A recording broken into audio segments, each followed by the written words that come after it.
Feeling nervous about your next job interview? Don't worry, I've got you covered with 3 game-changing tips to help you shine. First, do your homework. Seriously, research the company. Understand their mission, their recent projects, and their company culture. This shows you're genuinely interested and not just looking for any job. Second, prepare for the classic questions. You know the ones.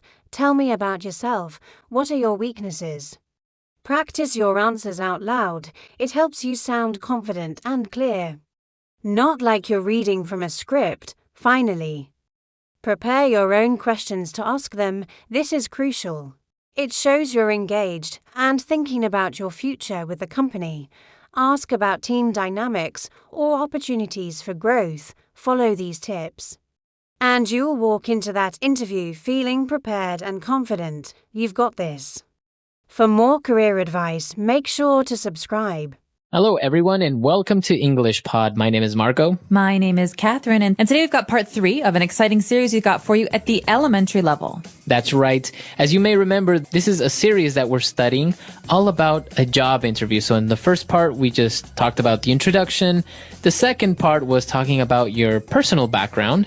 And now we're going to talk about your educational background. Okay, so the key topic here today is education. Let's take a listen to this dialogue, and we'll be back in a minute.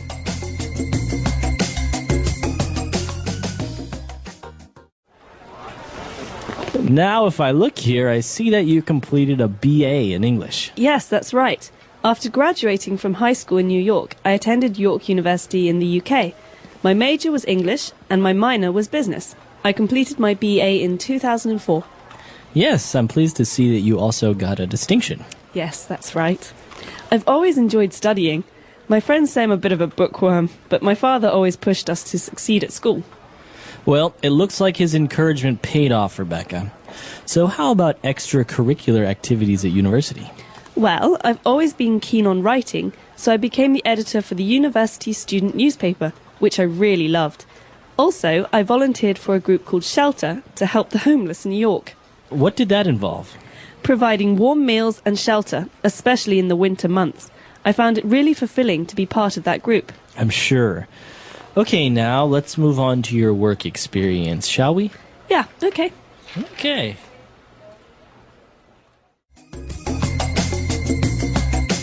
All right, we're back. So the girl was talking about her education, about her university, and she talked about some very interesting words. So why don't we take a look at those and language takeaway. Language takeaway. So, at the very beginning, Mr. Parsons, who's the interviewer here, asks Rebecca about her background and says, I see that you completed your BA in English. Okay, so we have an acronym there, a BA. This stands for bachelor's, or usually a 4-year degree at the beginning of your university studies. That's right. So it's a type of degree, right? A BA is, as you say, your bachelor's degree, and it usually takes 4 years. That's right. You have a Bachelor of the Arts, BA, but you also have a Bachelor of Science, which is a BS. So as you can tell, one is for the arts, like art history, music, things like that. The other is for sciences, like physics or chemistry. Very good. All right, so she has a BA in English, so she obviously studied the English language in university. Then she moved on to talk about her major and minor. That's right. So, as you know, a degree is not just a degree in the arts in general, but it usually has a focus or an area of focus. So, her area of focus, her major was English. This is the most important part of her studies. So many of her courses, most of her courses at university were in English. That's right, but she also has a minor in business studies. Okay, that means she also studied business and business studies. That's not as important as her English studies, but it was very much a part of her degree. So let's say that when she was studying in university, 70% of what she studied was related to her major, English. And maybe 30% was her minor, was business studies. That's right. And she goes on to talk about herself and her friends who describe her as a bookworm. This is a really nice adjective and very common in English. That's right. So if you are a bookworm or you describe yourself as a bookworm, it means that you like to study a lot. You like to read a lot of books. So bookworm is just like what you said, is someone who really likes to read, someone who's always reading, maybe someone who lives in the library. So that's why you call them a bookworm. They live in the library or they read a lot of books. All right, so that's the noun bookworm. Now moving on to other parts of university. When you're studying, you're not only studying English or sciences and things like that. Sometimes you also do other activities or other things. That's right. So you have your schoolwork, which is during school. It's English and business studies for this woman, Rebecca.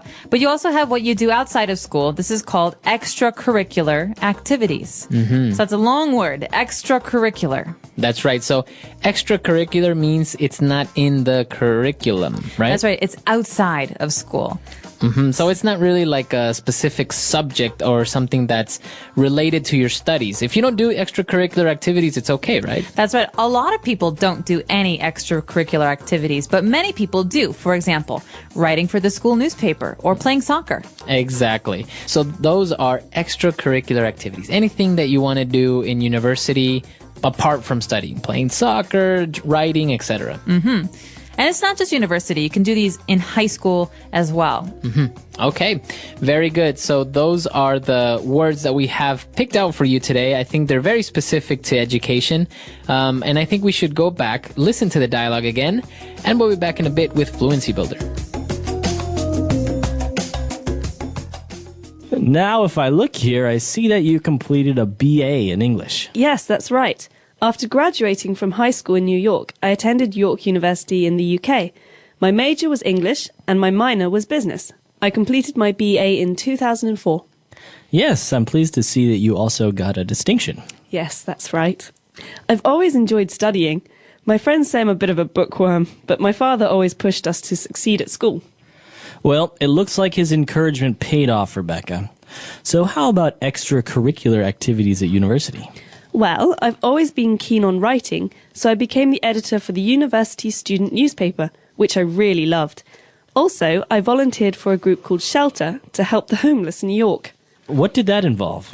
Providing warm meals and shelter, especially in the winter months. I found it really fulfilling to be part of that group. I'm sure. Okay, now let's move on to your work experience, shall we? Yeah, okay. Okay. All right, we're back. So now let's start off with our first phrase on Fluency Builder.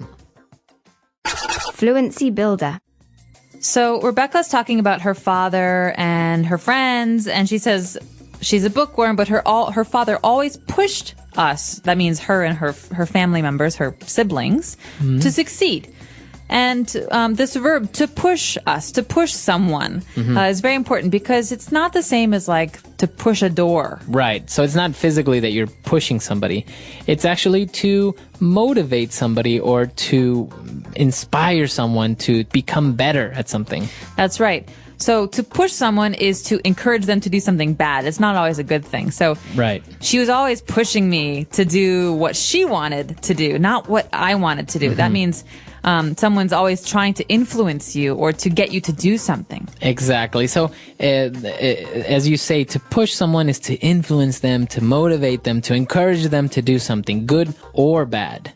Well, and Mr. Parsons agreed with her dad's encouragement, and he said, well, it really paid off. Okay, this is a great verbal phrase, to pay off. This means to have benefits. Okay, so all of your hard work really paid off. So you can see the results. You can see the positive results of your hard work. It paid off. You could even ask someone, all that hard work, did it pay off? Right. So that you're basically asking, was it worth it? Yeah. Okay, to pay off. And, well, when she was talking about extracurricular activities, she said she was always keen on writing. Now, I think this is more common among British people to say you're keen on something, but it basically means to like. So remember the phrase keen on. This is the preposition here, keen on. I'm keen on writing. So can you say that you are keen on someone? Yes, you can. That means you like someone, maybe romantically. Okay, so it's kind of as Catherine said, a more of a British thing, but it's correct, and you can use it in replacement of to like. I think it also sounds a little bit more formal. Instead of saying, well, I've always liked writing, if she says, well, I've always been keen on writing, I think it sounds nice. A little smarter. Yeah. All right. And our last word, it's actually an interesting word. It might be a little bit complicated to understand, but when she said that, volunteering was very fulfilling and to be part of a group. Okay, fulfilling sounds a lot like the word filling, but you shouldn't confuse these two because the meaning is very different, right? So something that is fulfilling makes you feel really good. You maybe you don't make money from it, or you don't get a lot of praise from it, but it still makes you feel happy about life or yourself or something. So you get satisfaction. Now notice the pronunciation. You don't say fulfilling. No, you say fulfilling. Fulfilling. So the L there is kind of silent. Kind of optional. But maybe you could ask someone, what do you find fulfilling in your life? Or you can ask, do you think your job is fulfilling? Yeah. Okay. So a lot of great words there, a lot of interesting things related to education and not so much. Why don't we go back and listen to the dialogue one last time?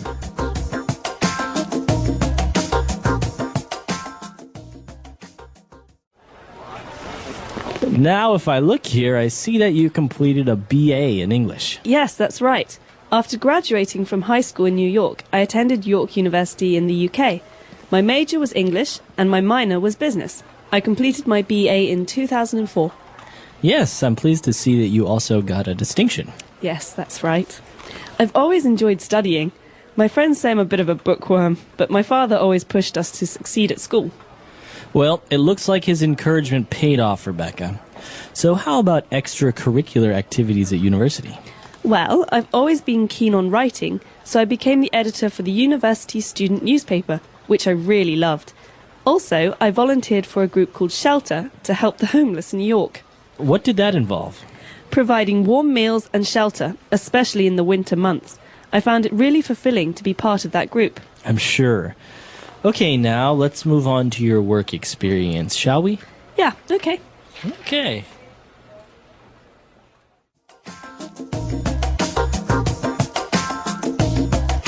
All right, so talking about going to university, I think they used a really specific verb there that's worth mentioning. She said, I attended York University in the UK. So to attend.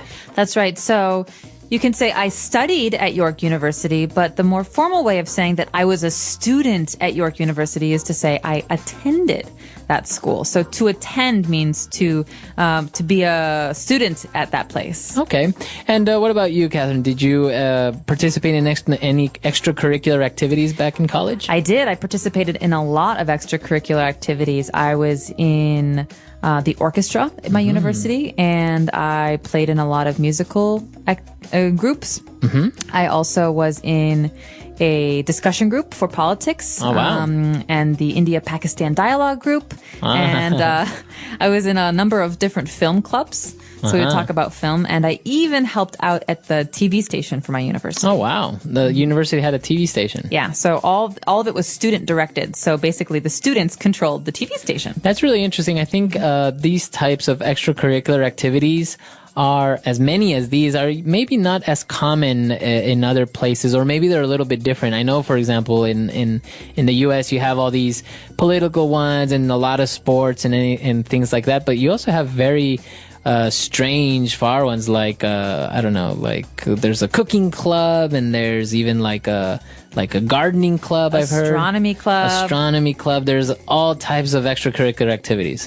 Well, what's really nice about a lot of American universities is that there are many resources that students can use. And so maybe the reason there's a cooking club is because there are massive kitchens that the students can use to cook food and experiment, and even teachers and professors sometimes come to help. So it's a really nice environment because everyone's teaching each other. Right. No, it's very, very interesting. And we're actually curious to know how universities work in your country. Are you able to have a minor in a subject? Because many universities don't offer this option. Right. They just have one major and that's all. Right. Or maybe are you able to participate in extracurricular activities? Like sports or radio or writing? Let us know. Our website is englishpod.com. All right, so we'll see you guys there. Bye. Bye.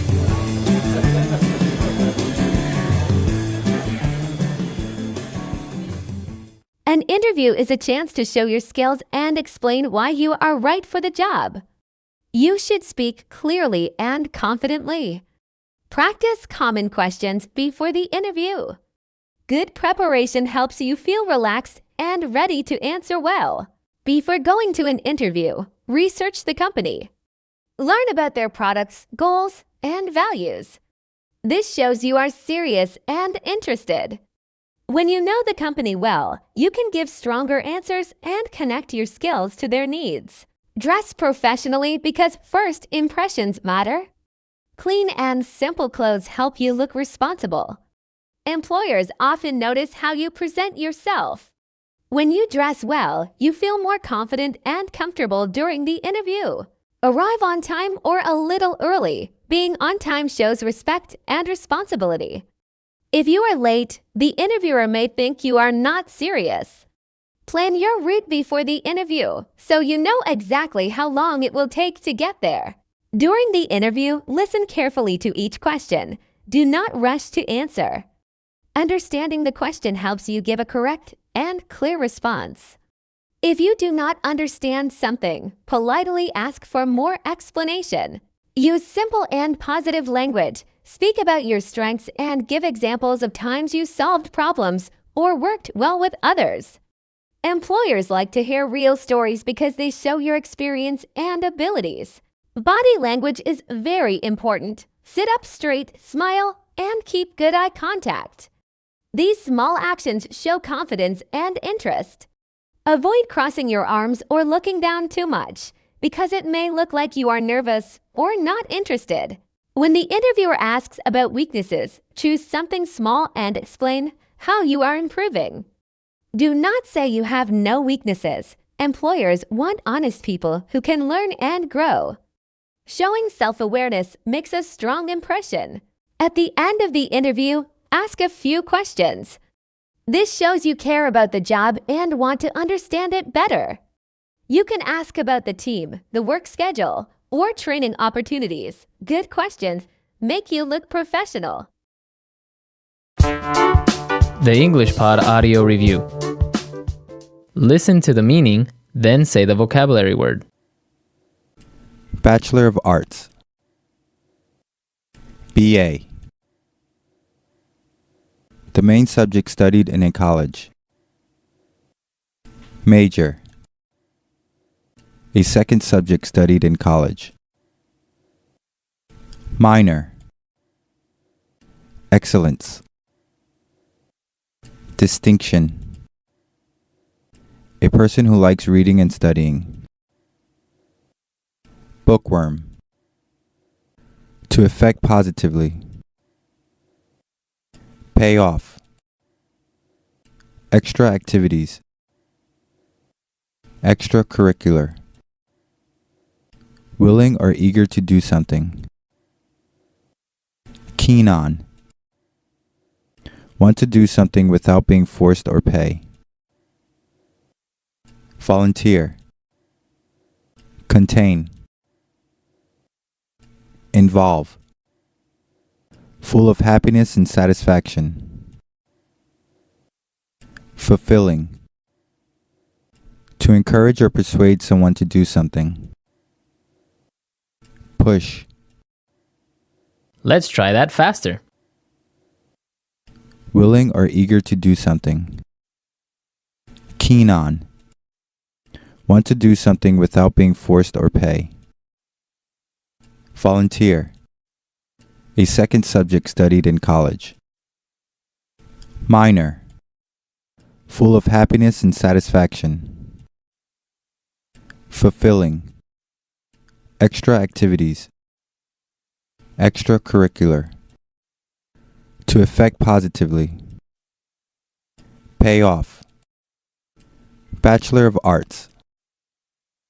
BA. Contain. Involve. Excellence. Distinction. A person who likes reading and studying. Bookworm. To encourage or persuade someone to do something. Push. The main subject studied in a college. Major. Now say the word and hear it in a sentence. Major.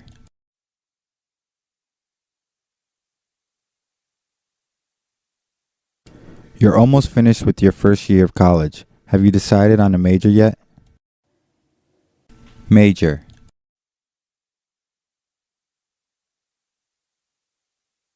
Mark graduated with a double major in philosophy and East Asian studies. Major.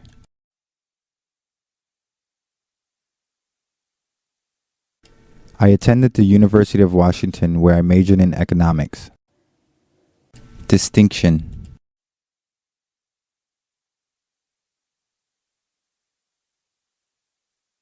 It may be difficult for some English learners to hear the distinction between the words eyes and ice. Distinction.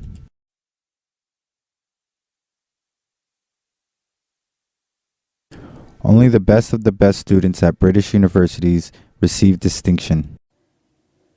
Distinction.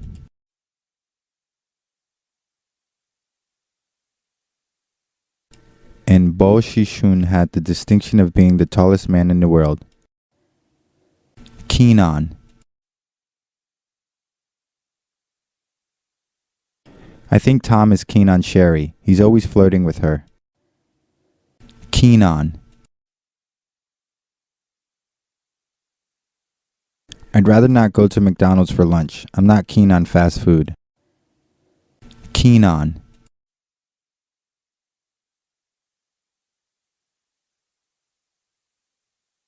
My boss is really keen on golf these days, so we bought him monogrammed golf balls as a gift. Pay off.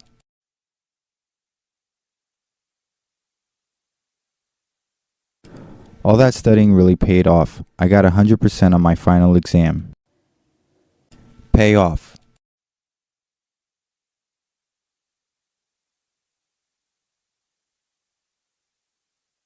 My daughter doesn't like going to violin lessons 3 times a week, but I tell her that all this practice will pay off someday.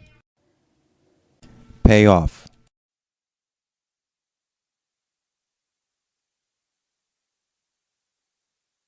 We took a risk with this marketing campaign, but it really paid off. Our customer base nearly doubled. Extracurricular.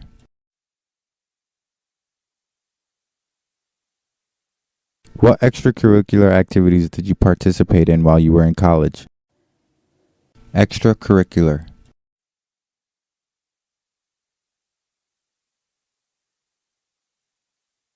Many students in Asian countries have to study so much they have no time for extracurricular activities. Extracurricular. I'm a happily married man with no extracurricular relationships.